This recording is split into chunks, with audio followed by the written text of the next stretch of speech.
There is a profound misunderstanding in our modern culture about death. We tend to view it as a single event, a moment in time when the heart stops and the screen goes black. But nature does not work that way. Just as being born is a process that takes months of preparation, leaving this world is also a process. It is a slow, gradual winding down of the biological machine. For family members, this can be terrifying. But for those who understand the language of the body, it is not scary. It is simply the natural closing of a chapter. If you know what to look for, the body often gives clear signals months or even a year before the end. These are not medical emergencies. They are the quiet whispers that the journey is coming to a close. Today, we are discussing the 5 signs that the body is beginning its final transition. Understanding these can replace fear with peace and help you cherish the time that remains.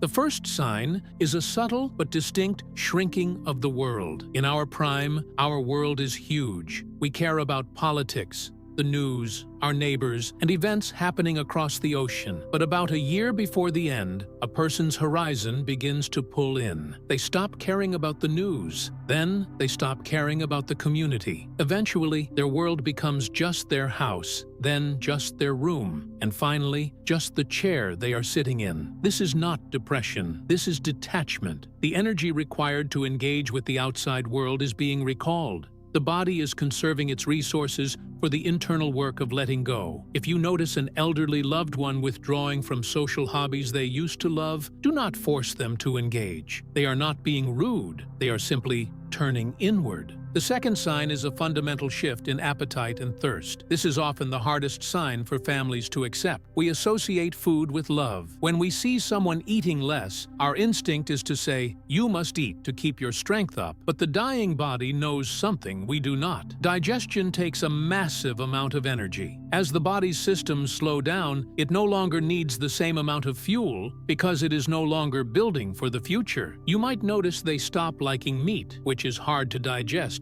They might prefer simple, soft foods, or they might skip meals entirely without feeling hungry. This is the body naturally weaning itself off the physical world. Forcing food at this stage does not prolong life. It often causes discomfort, such as bloating.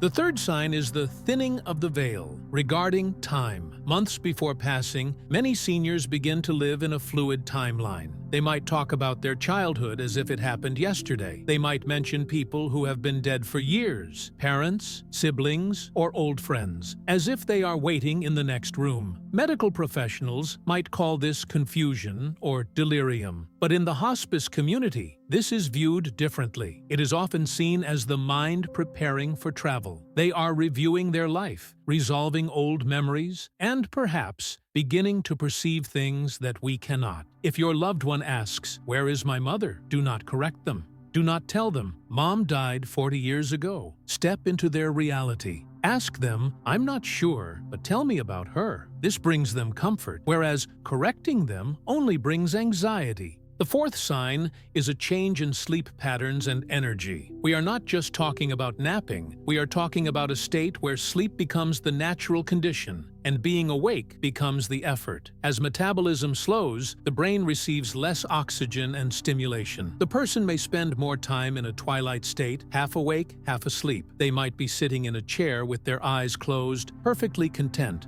for hours. This is the body's way of conserving energy for the vital organs, the heart and the lungs. It is important not to view this as laziness or boredom. They are doing important internal work. Sit with them in the silence. Your presence is felt even when their eyes are closed. The fifth sign is a physical change in temperature and skin. As the body prioritizes the heart and brain, circulation to the hands and feet begins to pull back. You might notice that their touch feels cooler than usual. Their skin might become paper-thin, paler, or take on a slightly waxy appearance. You might also notice swelling in the ankles or knees as the kidneys and heart slowly reduce their workload. These are the physical markers that the biological machinery is winding down its operations. It is not painful for them, but it is a signal to you that the timeline is shortening. Why do we talk about this? Because we live in a society that hides death. We treat it like a failure of medicine, but it is not a failure. It is the natural conclusion of life. By recognizing these signs, the withdrawal, the lack of hunger, the extra sleep, you can stop fighting the process and start supporting it. You can stop trying to fix them and simply start loving them. The final year of life can be a time of profound beauty and connection, but only if we are brave enough to face the reality of what is happening. Observe these signs with courage, hold their hand, and when the time comes, let them go with grace.